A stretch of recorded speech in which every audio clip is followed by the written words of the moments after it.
Doctor Yunus সাহেব চলে গেছেন লন্ডনে। বিএনপির ভারপ্রাপ্ত চেয়ারম্যান জনাব তারেক রহমানের সাথে আজকে একটা বৈঠক হওয়ার কথা আছে। হওয়া প্রয়োজন, আলাপের মাধ্যমে অনেক সমস্যার সমাধান হয়, আলাপ হইলে মহাব্বত বৃদ্ধি হয়, তাই না?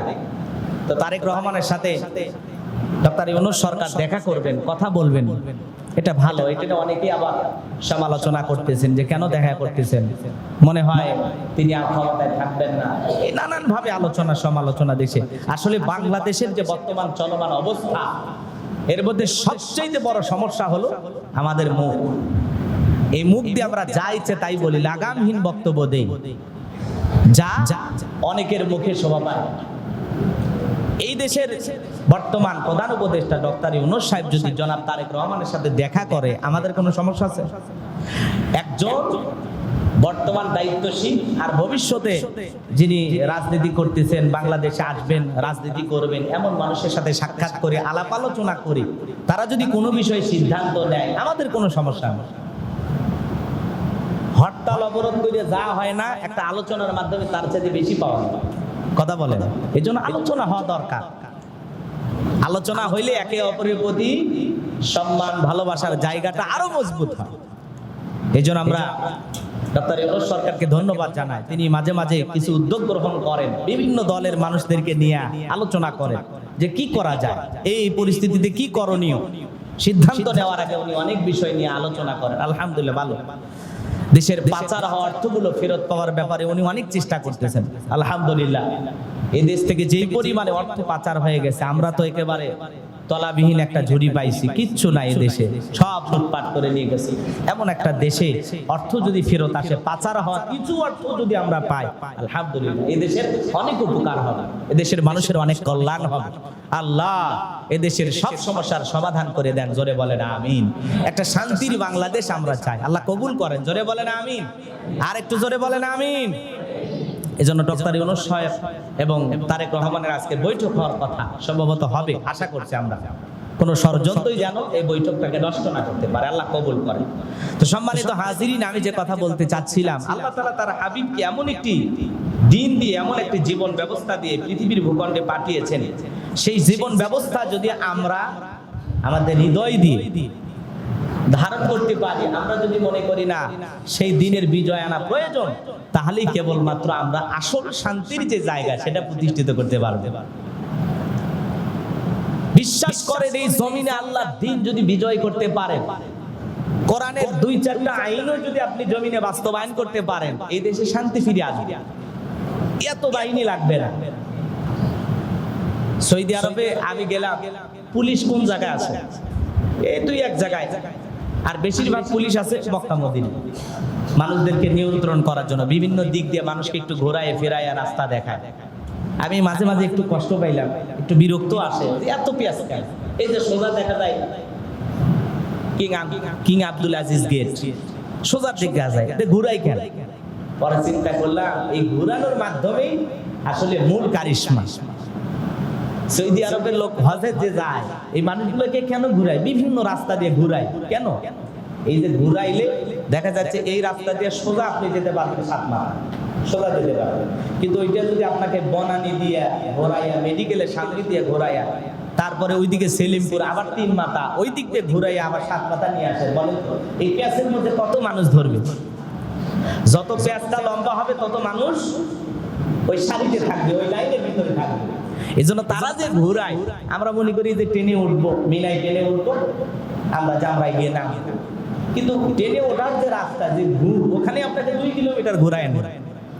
এটাই তাদের সিস্টেম। তারা নিয়ন্ত্রণ করতে গিয়ে, শৃঙ্খলা বজায় রাখতে গিয়ে এভাবে মানুষকে ঘোরায় নেয়। এই জন্য সেখানে কিন্তু আপনি ওই চুরির নালিশ পাবেন না। আমার সাথে যিনি একজন হুজুর ছিলেন, অনেক বড় আলেম, আপনারা নেটে সার্চ দিলে তার আলোচনা পাবেন। 42 দিন প্রায় আমরা একসাথে একই রুমে ছিলাম। আল্লামা ফরিদউদ্দিন আল মোবারক, ফেনী জেলায় তার বাড়ি।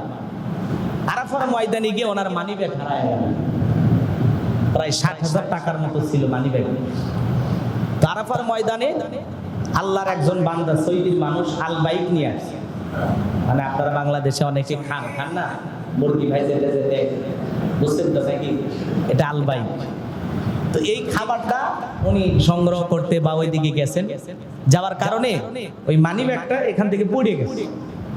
তো আল্লাহর বান্দা মাগরিবের আগে যখন আমরা আরাফার ময়দান থেকে বের হয়ে আসবো, সে সময় আমার হুজুরের মন খারাপ। কি হয়েছে? গোলাম রব্বানি, আমার মানি ব্যাগটা পড়ে গেছে। আমরা তো এখন তো বের হয়ে আসবো, আসার পরে আমরা ওখানে অনেক খোঁজাখুঁজি করলাম, প্রশাসনে ভাইদেরকে জিজ্ঞাসা করলাম, তো কেউ কোনো হদিস দিতে পারলো না। তো আমাদের কাফেলার যিনি তৈয়ব হজ গ্রুপের জনাব হাফেজ তৈয়ব খন্দকার, উনি বলতেছেন, হুজুর মানিব্যাগ হারায় গেছে, টেনশন করেন না, আমার বিশ্বাস আপনি পাবেন ইনশাআল্লাহ। এই কথা বলে আমরা চলে আসতেছি। আসার পরে যেই হোটেলে আমরা ছিলাম, সেই হোটেলের একটা কার্ড ছিল ওই মানিব্যাগের। আল্লাহ সেই বান্দা ফোন দিস হোটেল, যে আমি একটা হাজির মানিব্যাগ পাইছি, দেখেন তো আপনাদের হাজি কিনা। তো ওনার মানিব্যাগ একটা ছবিও ছিল, সেই ছবি পাঠায় হোয়াটসঅ্যাপে পাঠায় আছে। তো এইবার তালাশ করা হচ্ছে এই মানিব্যাগটা কার। চিন্তা করেন, 60,000 টাকা আছে, ব্যাংকের এটিএম কার্ড আছে, অনেক কিছু গুরুত্বপূর্ণ জিনিস আছে। পরের দিনে যেই সৈদিন মানুষ পাইছে, সে হোটেলে ফোন দিয়ে জানাইছে, তারপরে এই হোটেল থেকে গাড়ি নিয়ে যায়, ওখান থেকে মানিব্যাগ নিয়ে আসা হলো। বাংলাদেশ বা অন্যান্য দেশে এই কথা চিন্তা করা যায়? বলেন, 60,000 টাকা সহ মানিব্যাগ দেবেন নাকি? দেবেন। খুব মানবিক মানুষ পাইলে বাংলাদেশে 2-1 পাওয়া যায়, যে অনেক স্বর্ণের টোকলা 2-1 লাখ টাকা পাইতে ফেরত দেয় 2-1, কিন্তু অধিকাংশ মানুষ এই টাকাগুলো ফেরত দিত না। তো এই জন্য বাজান, সমাজটা সুন্দর করতে হলে ওই দেশের মানুষের ভিতরে এই ভয়টা কেন? আমানতদারিতে একজন মানুষ মানিব্যাগ ফেলে গেছে, সেটা ফেরত দিয়ে যাচ্ছে, কারণ অন্তরে কার ভয় আছে? আল্লাহর ভয় আছে। আল্লাহর ভয় যখন থাকবে না, আপনি যত দামি মানুষ হওয়ার চেষ্টা করেন, যতই অহংকার করেন, বলেন পৃথিবীর সবচাইতে শক্তিশালী দেশ আমার দেশ, ভাবেন, কিন্তু লাভ হবে না। সেই নবী যখন কালেমার দাওয়াত দিলেন, তাদের কাছে কি হয়ে গেল? পাগল হয়ে গেল, জাদুকর হয়ে গেল, কবি হয়ে গেল, গণক হয়ে গেল, এতিম বলে ধিক্কার দিতে লাগলেন। চিন্তা করা যায়? দীর্ঘ 13টি বছর মক্কার জিন্দিগিতে বিশ্বনবী দাওয়াতি কাজ করলেন। অল্প সংখ্যক মানুষ কালেমা পড়ে মুসলমান হয়েছে। আল্লাহ তাআলার নির্দেশে গভীর রজনীতে হিজরত করলেন, যে পাহাড়ে গুহায় বিশ্বনবী মুহাম্মদ রাসূলুল্লাহ সাল্লাল্লাহু আলাইহি সাল্লাম হযরত আবু বকরকে নিয়ে 3 দিন অবস্থান করেছিলেন। এখন সেই পাহাড়ের গুহা উঠতে কষ্ট হয়, অনেকে উঠতে পারে না, দেখতে পারে না। চিন্তা করেন, রাতের আধারে স্ত্রী, পরিবার, পরিজন সব ছেড়ে দ্বীনের জন্য আল্লাহর বিধান এই জমিনে প্রতিষ্ঠিত করার জন্য নিজের প্রিয় জন্মভূমি, মাতৃভূমি ছেড়ে বিশ্বনবী মুহাম্মদ রাসূলুল্লাহ সাল্লাল্লাহু আলাইহি সাল্লাম হিজরত করলেন মদিনায়। মদিনায় গিয়ে বিশ্বনবী যে স্থানে মদিনার মানুষেরা রাসূল আকরাম সাল্লাল্লাহু আলাইহি সাল্লামকে গ্রহণ করার জন্য পাগল পারা, তারা খুশিতে আত্মহারা বিশ্বনবীকে গ্রহণ করলেন। নবীজি সেখানে গিয়ে একটি মসজিদ নির্মাণ করলেন, যে মসজিদে অনেকেই সালাত আদায় করেছেন। আল্লাহ তাআলা যাদেরকে হজের সফর নিয়েছেন, মসজিদুল কুবা, বিশ্বনবী সর্বপ্রথম মদিনায় এই মসজিদটা নির্মাণ করলেন। ইসলামের দাওয়াত দিতে লাগলেন, প্রচার প্রসার করতে লাগলেন।